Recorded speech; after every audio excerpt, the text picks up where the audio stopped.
Good morning, welcome to Breakfast with Naga Manchetti and Charlie State. Our headlines today. New tactics to deal with migrants crossing the Channel. The UK Border Force is told that it can turn boats back to France. Scotland could become the first part of the UK to approve a COVID vaccine passport scheme for nightclubs and big events. MSPs vote on the plans today. Good morning. What happens when furlough finishes? As the job support scheme is wound down towards the end of the month, there are still big questions over jobs in industries not yet up and running. So I'll look at the details. The Queen of New York, Britain's teenage tennis sensation Emma Raducanu, is through to the semi-finals of the US Open. I didn't expect to be here at all. I mean, I think my flights were booked at the end of qualifying, so it's a nice problem to have.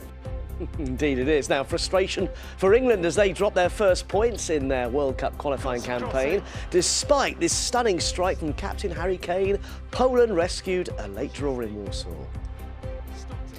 And after the sunshine and heat, it's all about the storms of the next few days. Scattered thunderstorms arriving, and it will turn fresher too. I'll have your full forecast here on Breakfast.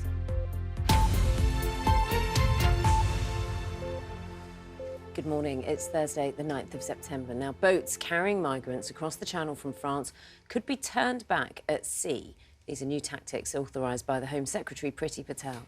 The move is said to be opposed by the French authorities, who describe the technique as dangerous and a breach of maritime law. Simon Jones has this report.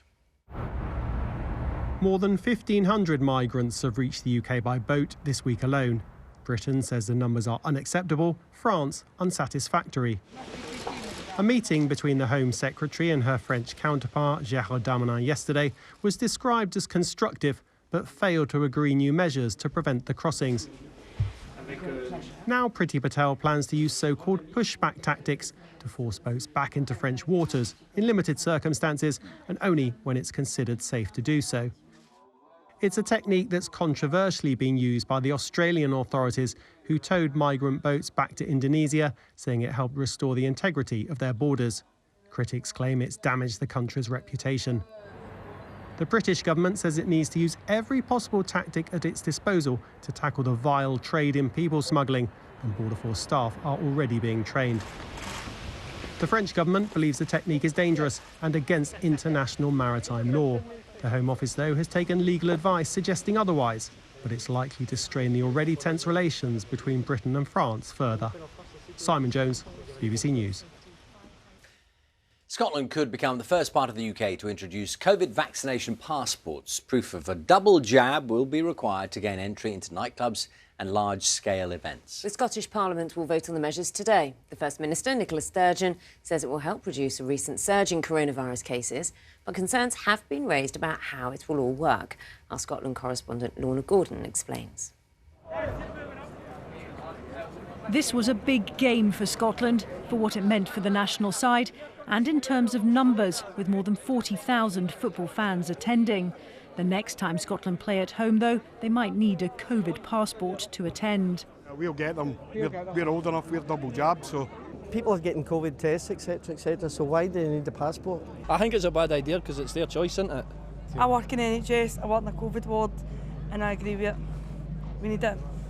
Under the proposal, everyone over 18 who's eligible for vaccination will have to show a vaccine certificate to gain entry to nightclubs. You'll have to be double jabbed for unseated indoor events with audiences of more than 500 people. Also, if you're in an audience of more than 4,000 at an unseated outdoor event, or at any event with more than 10,000 people attending. Backers say the scheme is a way of allowing events like this big football game to go ahead despite surging COVID cases, and will help with efforts to avoid imposing further restrictions. But opponents have concerns about civil liberties, and others wonder whether it will actually work in practice. This is not clear what timescales clubs will be asked to work to.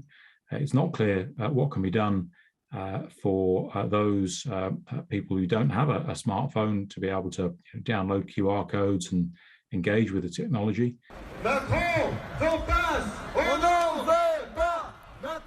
Other countries, including Italy, Ireland and France, where there have been protests against vaccine passports, have already introduced their own schemes.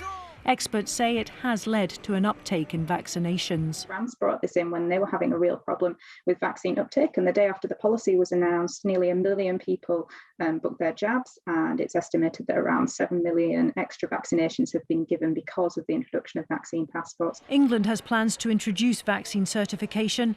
Wales is considering it for higher risk settings. Northern Ireland has not yet announced a position.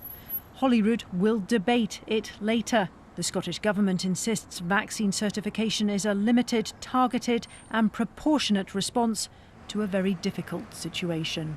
Laura Gordon, BBC News. Now, later on the programme, we'll discuss this further with Linda Bold, Professor of Public Health at the University of Edinburgh, and get more details. Now, it could become compulsory for NHS staff in England to be vaccinated against both COVID and flu. Now, our chief political correspondent, Adam Fleming, is taking a look at all of this. So, Adam, morning to you. So, consultation now, but it's definitely been spoken about for some time. Morning. Yeah, this is the government pushing ahead with something they'd already announced before, which is this idea that all healthcare workers in the NHS in England have to get their COVID vaccination. Now, something like 88% of people have already had both doses who are working in the health service, but it varies from trust to trust and place to place. So this would be about making sure there was blanket coverage. And also, healthcare workers will be compelled to get the flu vaccine as well. And the government's looking at extending that compulsory flu vaccination programme to workers in social care who are already obliged to have the COVID vaccine. Now, this will be controversial with the trade unions who represent those workers, because they would rather people were encouraged to have the vaccine rather than forced to, and it will be controversial with Conservative MPs as well, who think along the same lines, at least some of them do. Still some unanswered questions here. When will this actually come in? Because when the policy was applied to care home workers, there's quite a long consultation period and then quite a long grace period, and it doesn't actually kick in until November for them. Also, what will the exemptions be? Because some people can't have the vaccine. And crucially, what will happen to you if you're an NHS worker and you refuse? Will you actually be fired? So questions to be answered during this consultation process. Absolutely. There always are, Adam. Good to see you. Thanks very much. MPs have approved the government's plan to increase national insurance contributions to fund health and social care in England. The proposal passed comfortably with a majority of 71 votes. The Prime Minister Boris Johnson says it will raise £12 billion a year. Labour voted against the plan and says working people will be hit hardest. Restrictions on travel could ease later this month under plans to simplify the current travel traffic light system. The green and amber lists could be scrapped, meaning that double-jabbed holidaymakers could travel to countries with similar levels of vaccination as the UK without the need to quarantine.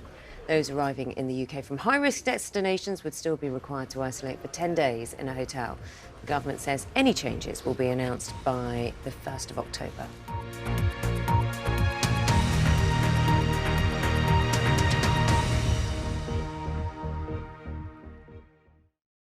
See the headlines as they happen and watch BBC News live in the app and get the full story with bbc.co.uk/news.